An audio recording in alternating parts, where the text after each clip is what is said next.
All right, so it's been a while since the last video we did, mainly just because we've been horrifically busy and I just don't have time to film anything and edit stuff. But a few of you would have seen a couple of teasers that we put up on Instagram of a little time attack mini, which I've just got behind me here. So we had this one on the dyno last night.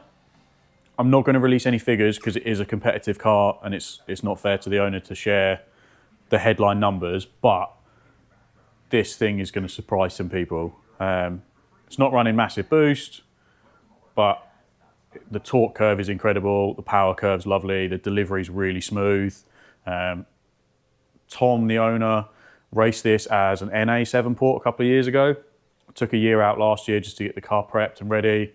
And then he's effectively going back with a heck of a lot more horsepower and completely different driving style. So we've kept it kind of low on the power compared to what it's capable of, just so that he can get used to the car this season. And then next season, he'll probably want to turn it up a bit more and see where we can go. But thought I'd quickly show you around. So it's a Specialist Components built 7-port, forged pistons, H-beam rods, tough crank, all the kind of bells and whistles thrown at it really.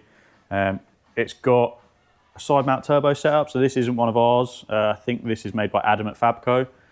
We have added the external wastegate setup to it, just because boost control on these is perfect for a road car, but for a track car, it just gives you so much more control.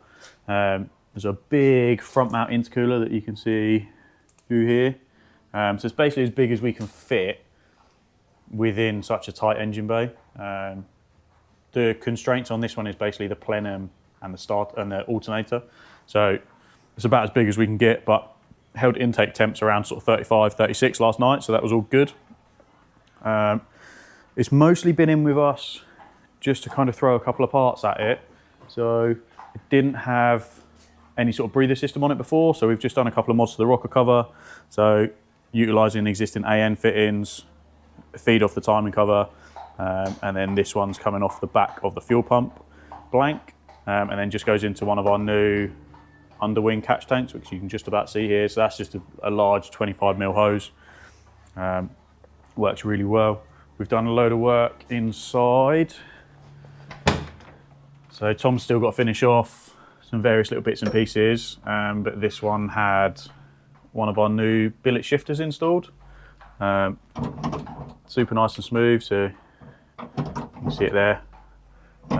It's on a dog box, so I did put a video up last week with the car running just to show how that works, but it's pretty difficult to show how smooth this is because it's on a dog box and you do have to kind of bang shift them a little bit.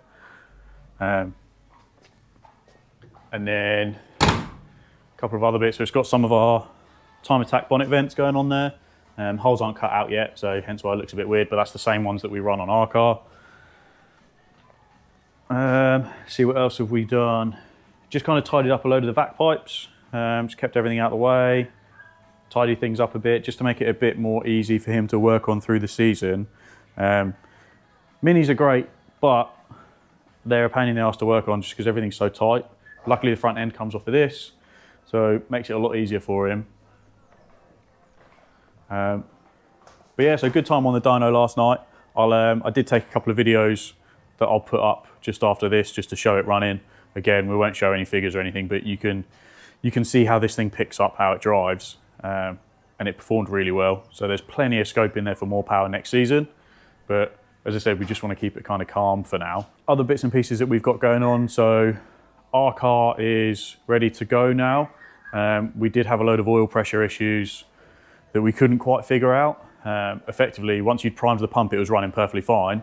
But as soon as you stop the car for sort of 15, 20 minutes, it wouldn't prime itself again. I couldn't tell you what fixed it because I kind of just threw the book at it.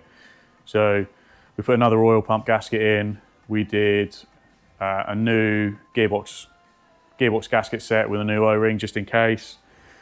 We swapped from a ball and spring to a plunger on the oil pressure relief valve, put a different cap on it, kind of did everything just to make sure, because I only wanted to do it once, because as easy as it is to get the engine out of that car, I just don't have time. So fingers crossed we can get that onto the dyno in the next couple of weeks, but I'm just waiting on some space with their bookings, and then we'll see if we can turn that one up. We've got loads of odds and sods on the go here. So big 7-port kit that I posted a couple of days ago. So this one's nearly done, just needs the fuel rail sorted, but I'm just waiting for a short height set of injectors to jig up with. Tiny bit of work on the downpipe just to finish that one off. And then once the intercooler core picks up, we can get that one made up and ready to go. We've got some K1200 heads to weld up, some rocker covers to weld up, a load more catch tanks to make, a load of exhausts. So that one's a saloon one, that one's just sold. That's a long wheelbase model, that one's sold. So I've got 3 or 4 more of those to make up. We've got a batch of our shifters to try and make up this week. The trailer's getting a brake overhaul, so new cylinders, new brakes on the rear. So it's all kind of go, really. My dad's coming in to give me a hand on next door's unit. So the engine room at the back is built, but we just need to do all the workbenches and stuff in. So I'll do a separate video of that once next door's finished. We'll also start on the shell that's next door.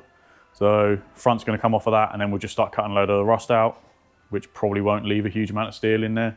But just wanted to give you guys a bit of a quick update, just because we've been quiet on the social side of things. And then yeah, catch us in the next one. Thanks for watching.